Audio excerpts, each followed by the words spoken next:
Dato Timothy Ong, Forum Convener, Ms. Doris Maxai Ho, President and CEO of Maxai Group, distinguished guests, ladies and gentlemen. First of all, let me thank Dato Timothy Ong for convening this forum once again, and also take this opportunity to express my sincere appreciation to the government and the people of the Republic of the Philippines for the hospitality and warm welcome extended to me and my delegation. I arrived at lunchtime, and as is the usual custom, I met Dato Timothy Ong and asked him how the forum was doing. To which his reply was, "It's going the ASEAN 100 way." Which, if you are careful to notice, is different from the ASEAN way. The ASEAN way is one for consensus, for moving things in an almost frictionless manner, and for many of us, rather too slowly. The ASEAN 100 way, as I understand it, is chaotic, but creative.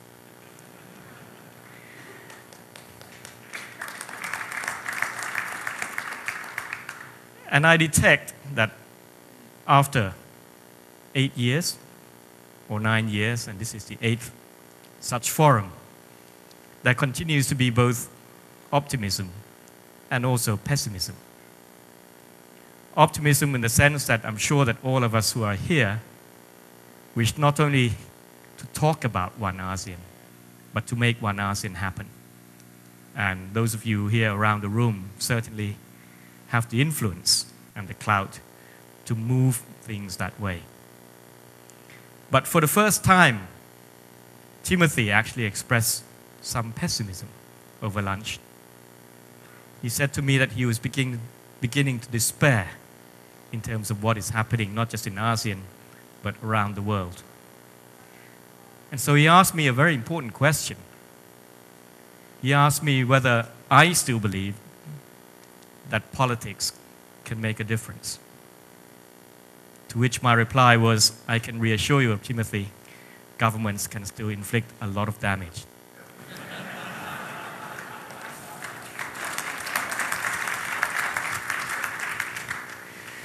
So when I'm asked to talk about achieving One ASEAN, the theme of the forum obviously is to assess how close we are to One ASEAN, and also to speak about what we must do to move towards One ASEAN. There is, of course, a mix of a sense of pride of what we had achieved in recent years in terms of moving ASEAN forward, but at the same time, the recognition of the enormous task that lies ahead for all of us to truly achieve what is really our common vision, to create One ASEAN that would be meaningful and sustainable for the ASEAN people. We've just come through one of the severest global economic crises, which began in 2008. And I was privileged to have served as the Prime Minister of Thailand, and more significantly also as the chair of ASEAN. And naturally, when a crisis of this scale hits, questions would be asked about the ability of various countries and regions, not just the ability to deal with the short-term challenges that come with such crisis, but also how we are going to set the direction for the future after we recover from such crisis.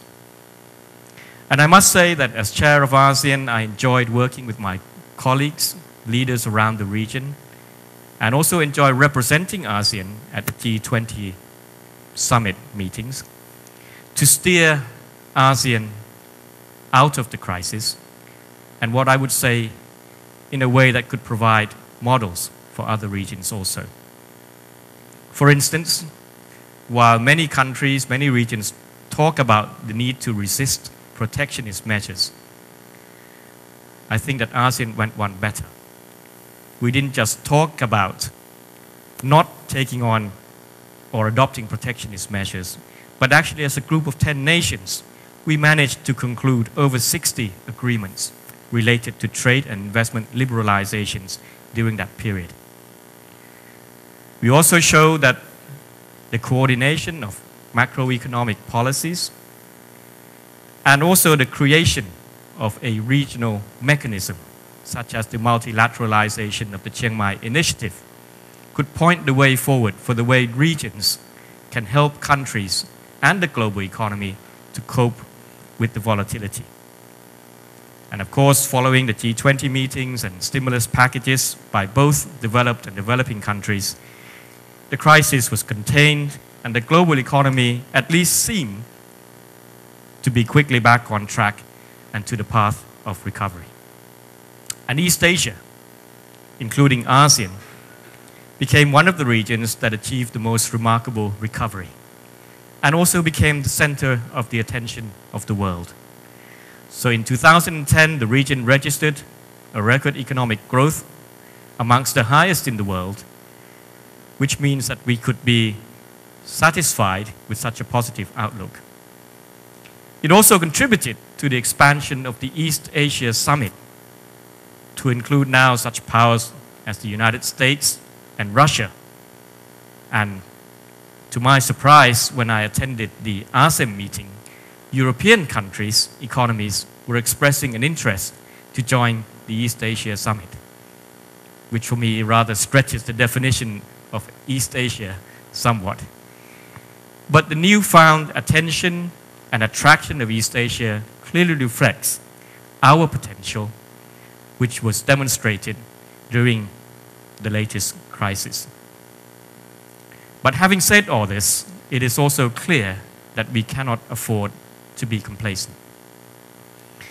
Despite the high economic growth and the healthy foreign currency reserves in most countries in the region, we continue to face a number of new challenges.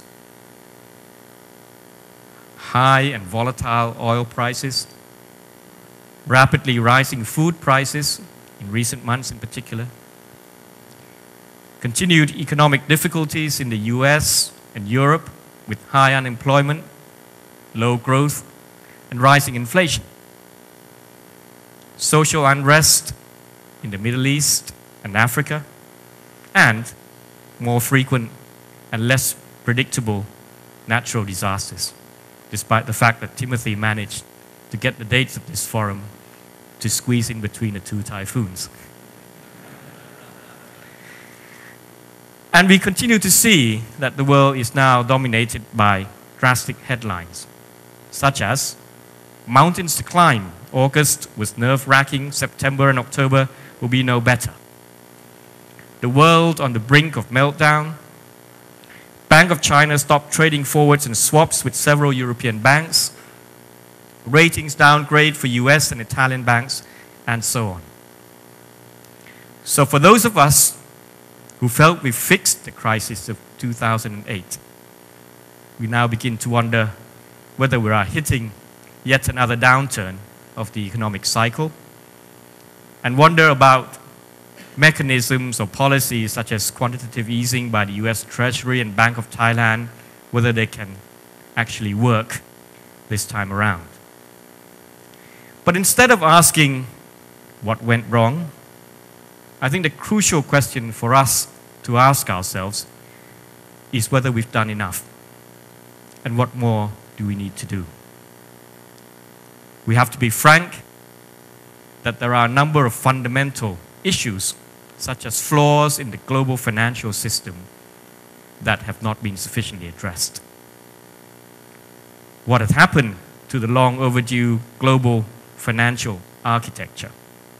In fact, I recall that I first heard of the term new financial architecture when we were hit with the 1997 crisis.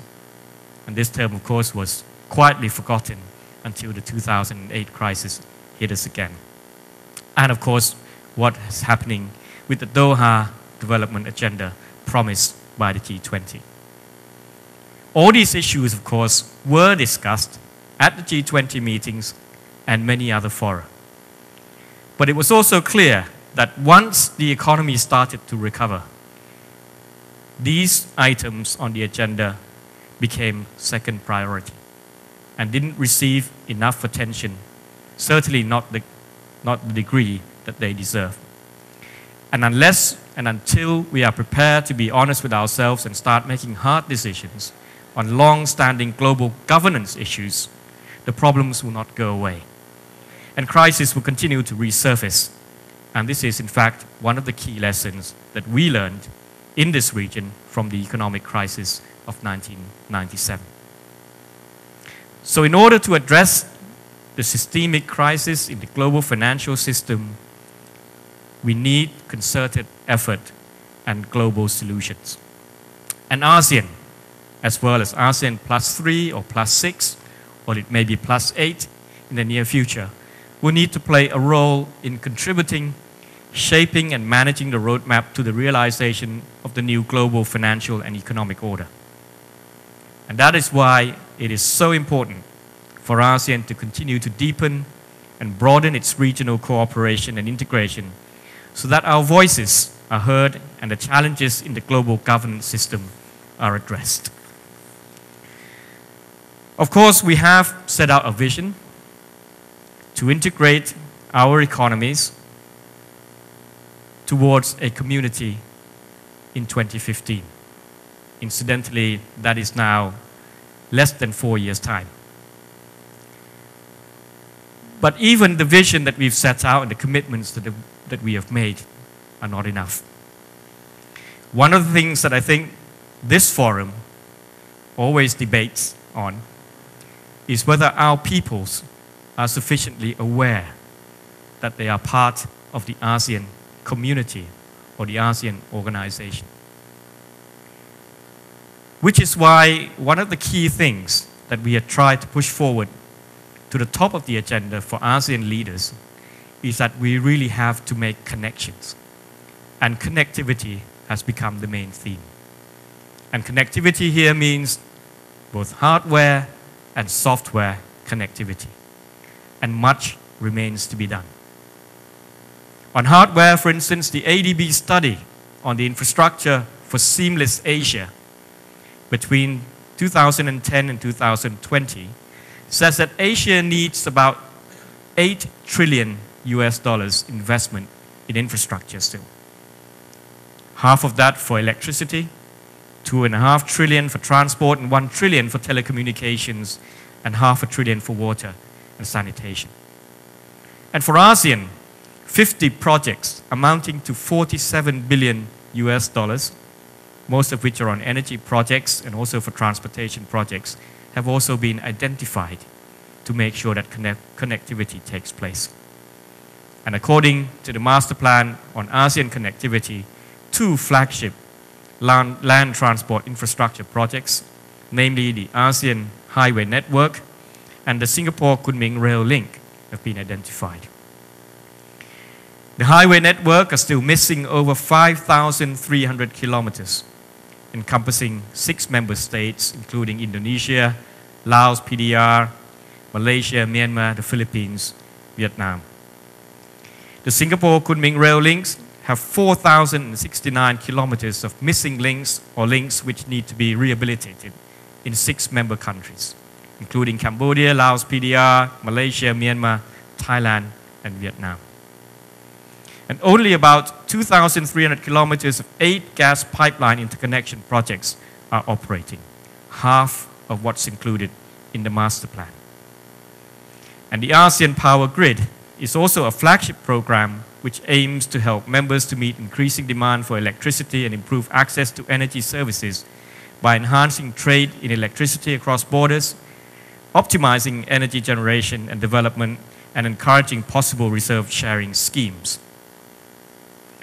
These are projects that would make concrete the connections, that would make not just businesses, but the people feel that we are part of one community.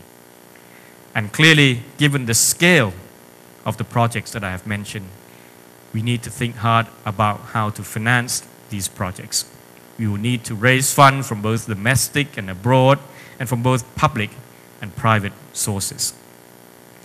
ASEAN, of course, is working on an ASEAN Infrastructure Fund, which is worth $485 million by consolidating funds for infrastructure investment from the region. So we should imagine the broader picture of ASEAN plus 6, especially with China and India in the architecture, and the East Asia Infrastructure Investment Fund could be a more sizable version of the ASEAN Infrastructure Fund. That is how much that we have to do, or what remains to be done in terms of physical connectivity.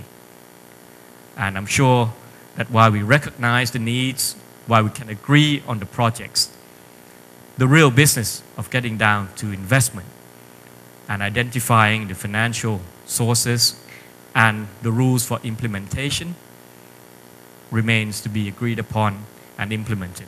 And they should be done as fast as can be done, because they could only make all the agreements becoming truly and concretely beneficial to the people. On software, the economic integration according to the AEC blueprint is essentially on course. More than 92% of the first tranche activities targeted in 2010 had been implemented. Although there are some areas that are lagging behind, especially in transportation and services liberalization, but the majority of commitments are on course. And the scorecard for the second tranche of implementation will be reported next year. But essentially, we feel that ASEAN is on course for AEC by 2015. And there's been good progress in other areas, such as completing the agreement on the facilitation of goods in transit.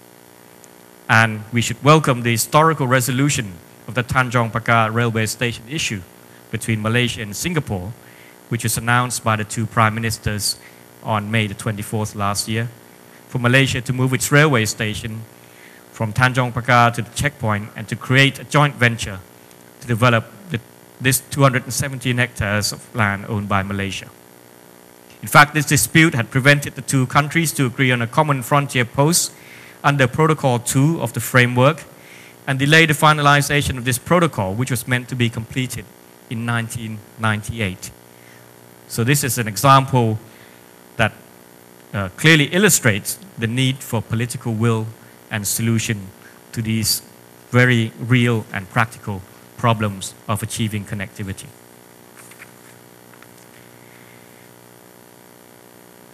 The entry into force of the ASEAN Trade in Goods Agreement, one of the region's landmark economic agreements aimed at lowering the cost of doing business and simplifying trade-related transactions, will also help facilitate trade by simplifying processes and procedures, thereby reducing transaction time and cost of doing business, hence benefiting the business community and the public.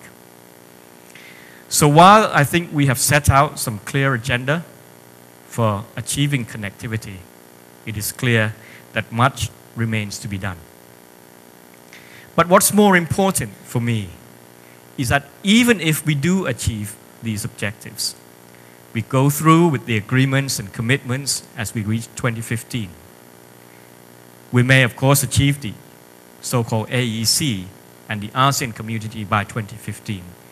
We would still be a long way off from what we should truly call one ASEAN, which to me will only be truly achieved if the people in this region feel that they are under common challenges, have common aspirations, and fully benefit from each other in tapping to the potential and the diverse nature of our countries. So there's a lot more that we must do. While the IMF forecast shows that GDP in ASEAN will be growing at around 7 to 8% per annum to reach close to $3 trillion by 2015, and this is a very exciting number, we must make sure that in reality that will truly benefit the majority of peoples in ASEAN, particularly with the emergence of the global challenges that I've already mentioned. So not only can we not afford to be complacent, we must also act individually and as a group of nations at different levels. Globally, we must work hand in hand and act in concert to ensure that the effort in the reforms of the global governance system, including the financial architecture, continue at appropriate pace and in the right direction. We must also think as a group that if the negotiations of the Doha Development Agenda at the WTO level is not coming to a successful conclusion soon, what would be the next best alternatives? At the regional level, we must continue our effort to deepen and broaden our economic integration. The +3 arrangements, the +6, are making good progress.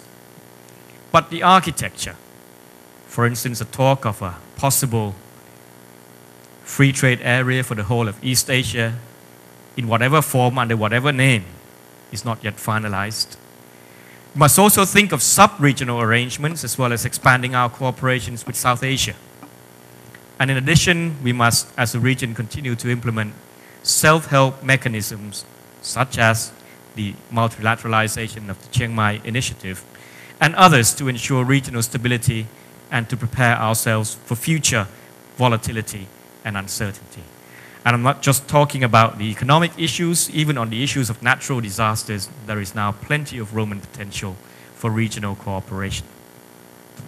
But with the economic difficulties in the West, the appreciation of some major currencies and the dependency of US dollars for trade transactions in the region, we also need to create necessary financial instruments and facilities to enable countries in the region to use regional currencies for trade and investments, as well as to rebalance our foreign currency reserves. And of course, to complete the missing links in the AEC, which I've mentioned, we need to find the most cost-effective way to finance these multi-trillion dollars investments.